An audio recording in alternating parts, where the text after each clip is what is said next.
Hello friends, welcome to your own channel how to. तो आज हम आपको प्लास्टिक रोप मैन्युफैक्चरिंग बिजनेस पे बताने वाले हैं कि कैसे आप इस बिज़नेस को स्टार्ट कर सकते हो। सबसे पहले हम आपको कैसे आपको रिसर्च करनी है वो बताएंगे।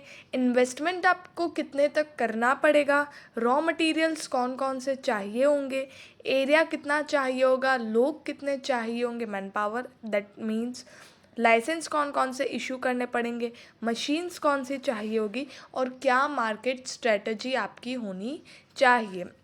वैसे तो इसमें मार्केटिंग का इतना कोई रोल नहीं है, बट स्टिल बाकी सारी चीज़ें बहुत इम्पॉर्टेंट है आपके लिए जानना। तो वीडियो को एंड तक ज़रूर देखिएगा। और आगे बढ़ने से पहले अगर आपने हमारे चैनल को सब्सक्राइब नहीं किया हो तो आप हमारे चैनल को सब्सक्राइब ज़रूर कर दीजिएगा, साथ ही में हिट द बेल आइकन।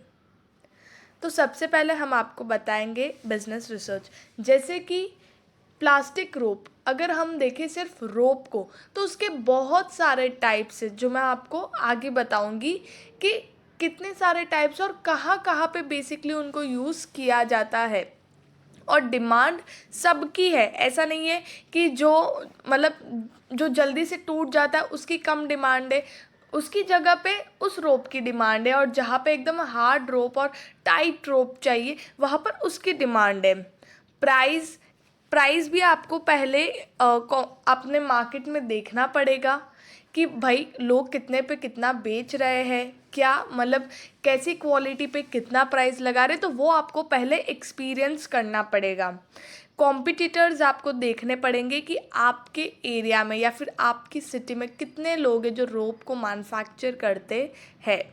और कस्टमर सर्वे यहाँ पर इतना इम्पोर्टेंट नहीं है, कोई खाने की चीज़ हो गई तो उसके लिए कस्टमर सर्वे इम्पॉर्टेंट है, इन सारी चीज़ों के लिए कस्टमर सर्वे की नीड नहीं है। तो अब हम देखेंगे टाइप्स ऑफ रोप। एक होता है नेचुरल रोप जो सीसल, हेम्प एंड कॉटन इनकी बनी हुई होती है। ये भी स्ट्रॉन्ग होती है, लेकिन सिंथेटिक रोप जितनी स्ट्रॉन्ग नहीं होती है। सिंथेटिक रोप कैसी होती है कि बारिश हो गई तो वो गीली होगी, लेकिन वो सूखने के बाद और भी ज़्यादा स्ट्रॉन्ग हो जाएगी। तो अगर अगर आप जा रहे हो जैसे मूवर्स, पैकर, ये सारे लोग हैं तो वो सिंथेटिक रोप यूज़ करते हैं कि कभी भी मौसम बदल सकता है, तो हमें एकदम टाइट वाली स्ट्रॉन्ग वाली रोप चाहिए होगी। तो नेचुरल रोप है यहाँ पर सीसल, हेम्प एंड कॉटन।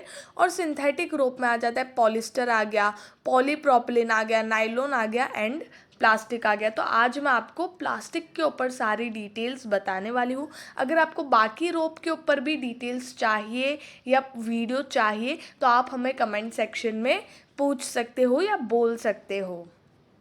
अब यहाँ पर रॉ मटेरियल्स की बात करें तो यहाँ पर आपको वर्जिन या फिर रीप्रोसेस्ड प्लास्टिक ग्रैनुअल्स आपको चाहिए होगा। प्लास्टिक ग्रैनुअल्स तो अब आपको पता चल ही गया होगा कि एग्जैक्टली क्या है, क्योंकि हमारी बहुत सारी वीडियोस है प्लास्टिक से रिलेटेड, और उन सब में जैसे कि चेयर हो गया, उसके बाद प्लास्टिक रिसाइकलिंग हो गया, अगर आप कुछ भी रिसाइकल करते हो तो ग्रैन्यूल्स के फॉर्म में आएगा। तो बहुत सारी ऐसी वीडियो है, तो अब वहाँ से आप गो थ्रू कर सकते हो। कलर्स, उसके बाद आपको जो भी कलर चाहिए, और पैकिंग कवर आपको चाहिए। ज़्यादा आपको रॉ मटेरियल यहाँ पर नहीं चाहिए, थोड़ी सी चीज़ें ही चाहिए। मशीन्स अगर हम देखेंगे तो यहाँ पर सिर्फ एक ही मशीन है जो फुली ऑटोमेटेड प्लास्टिक रोप मशीन है। मतलब ऑटोमेटिक आपकी पूरी रोप बन के तैयार हो जाएगी, लेकिन बस ये है कि बहुत सारी मशीन्स है विद डिफरेंट कैपेसिटी। तो ये आपके ऊपर डिपेंड करता है कि आपको कितनी कैपेसिटी वाली मशीन चाहिए, मतलब कितना आप मैन्युफैक्चर कर सकते हो, मतलब कितना आप सेल कर सकते हो, उस हिसाब से आपको मैन्युफैक्चर करना पड़ेगा। तो डिफरेंट कैपेसिटी आपको डिसाइड करना है। बाकी रोप की जो ऑटोमेटेड मशीन आती है प्लास्टिक रोप की, तो वो तो आपको डायरेक्ट ही लेनी है। इन्वेस्टमेंट यहाँ पर आपको 16 लाख से 20 लाख के अंदर लगेगा। तो इस इन्वेस्टमेंट के अंदर आपका लाइसेंस कॉस्ट आएगा, आपकी वर्किंग कैपिटल आएगी, पेमेंट ऑफ सैलरीज आएगा, मशीन कॉस्ट आएगा, रॉ मटेरियल कॉस्ट आएगा और अदर मिसलिनियस एक्सपेंस भी आएंगे।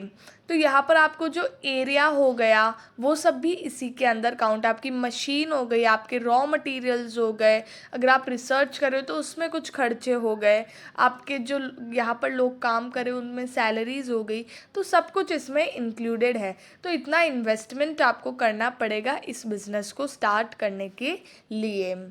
अब यहाँ पर आपके टारगेटेड कस्टमर्स देखें तो होलसेलर रिटेलर्स तो चलो है ही, लेकिन फार्मर्स हो गए कि अगर उन्हें कोई भी सामान, बहुत सारा सामान होता है, अगर उनको वीट हो गया, कुछ भी हो गया, अगर उनको पैक करके एक ट्रक में ले जाना है, ठीक है, तो वो रस्सी का यूज़ करेंगे, रोप का यूज़ करेंगे। उसके बाद नेवी एंड मरीन डिपार्टमेंट, वो लोग भी यूज़ करते हैं एकदम हार्ड वाली रोप को, प्लास्टिक रोप को यूज़ करते हैं। वो शिपिंग एजेंसीज यूज़ करते हैं और हाउस होल्ड में भी यूज़ किया जाता है। मतलब एक तो नॉर्मल होती है, अगर आप कहीं बाहर जा रहे हो तब तो नॉर्मल कॉटन की या फिर वो वाली रोप यूज़ की जाती है, लेकिन अगर आपके घर पे अगर आपको लगाना है, ठीक है, तो आजकल प्लास्टिक की यूज़ की जा रही है। तो बहुत सारी ऐसी जगह है जहाँ पर रोप का यूज़ किया जाता है। अब यहाँ पर मार्केटिंग स्ट्रैटेजी है, जैसे कि publicity, advertisement, digital marketing, television marketing, in person marketing, direct marketing, email marketing. तो ये टाइप्स ऑफ मार्केटिंग स्ट्रैटेजीज़ है, लेकिन इस बिज़नेस के अंदर आपको ज़्यादा कोई स्ट्रैटेजी यूज़ नहीं करनी, क्योंकि बहुत ही बेसिक चीज़ है जो बिना स्ट्रैटेजी, बिना मार्केटिंग के भी लोग लेते हैं। और ऐसा नहीं कि आपकी कंपनी का ही लेंगे, अगर आप मैन्युफैक्चर करने लगोगे तो लोग अपने आप इसको लेते रहेंगे। एरिया की बात करें तो 3000 to 3500 स्क्वायर फीट एरिया आपको चाहिए होगा और 5 से 8 लोग आपको एज अ मैन पावर चाहिए होंगे, जिसमें से कुछ 1 2 3 आपको स्किल्ड मैन पावर चाहिए होंगे, मतलब जिनको मशीन चलाना आती हो, जिनको नॉलेज हो वैसे, और बाकी अनस्किल्ड लेबर भी आपको इसमें, बाकी के अनस्किल्ड लेबर चाहिए होंगे। तो अब आपको कौन कौन से लाइसेंस आपको इशू करने पड़ेंगे इस बिज़नेस को स्टार्ट करने के लिए? तो सबसे पहले आपको रजिस्टर करना पड़ेगा, ट्रेड लाइसेंस चाहिए होगा और जीएसटी चाहिए होगा। तो ये सारे लाइसेंस आपको चाहिए होंगे और आपकी स्टेट के हिसाब से कोई दूसरे लाइसेंस आपको इशू करने पड़ेंगे, तो आपको वो भी इशू करने पड़ेंगे, ताकि कोई दिक्कत नहीं आए बाद में गवर्नमेंट की तरफ से या किसी की भी तरफ से। तो आपको सारा काम सही करने के लिए बेसिक चीज़ है कि लाइसेंस आपको सारे इशू करने पड़ेंगे। एट लास्ट हम बात करते हैं प्रॉफिट्स की, तो 60% to 70% के रिटर्न्स आपको इस बिज़नेस के अंदर मिल सकते हैं। अगर आप दूसरों से कंपेयर करेंगे तो ठीक है, मतलब सबके अलग अलग प्रोडक्शन कॉस्ट होते हैं, मशीन कॉस्ट होते, रॉ मटेरियल कॉस्ट होते, मिसलिनियस एक्सपेंस होते और अदर फैक्टर्स सबके अलग अलग होते, तो उस हिसाब से सबके प्रॉफिट्स डिफरेंट आ सकते हैं। लेकिन अगर अप्रॉक्सीमेट माने या फिर अगर आप इतना चाहते हो, स्टार्टिंग में आप भले ही आपको कम होगा, लेकिन धीरे धीरे आपको बेसिकली इतना प्रॉफिट हो सकता है, 60% to 70% के रिटर्न्स आपको प्लास्टिक रोप मैन्युफैक्चरिंग बिजनेस दे सकती है। आई होप आपको इसके बारे में समझ में आ गया होगा कि बिज़नेस को कैसे स्टार्ट करना है, कितना प्रॉफिट हो सकता है, कौन से रॉ मटेरियल्स यूज़ होते हैं, कौन सी मशीन्स होती है। तो ये सारी चीज़ें आपको समझ में आ गई होगी। अगर आपको वीडियो अच्छा लगा है तो प्लीज़ सब्सक्राइब आवर चैनल और साथ ही में लाइक, शेयर एंड कमेंट ज़रूर करिएगा। Thank you. और अगर आपको कोई भी डाउट हो तो आप हमें कमेंट सेक्शन में पूछ सकते हो या फिर डायरेक्ट मेल भी कर सकते हो। Thank you.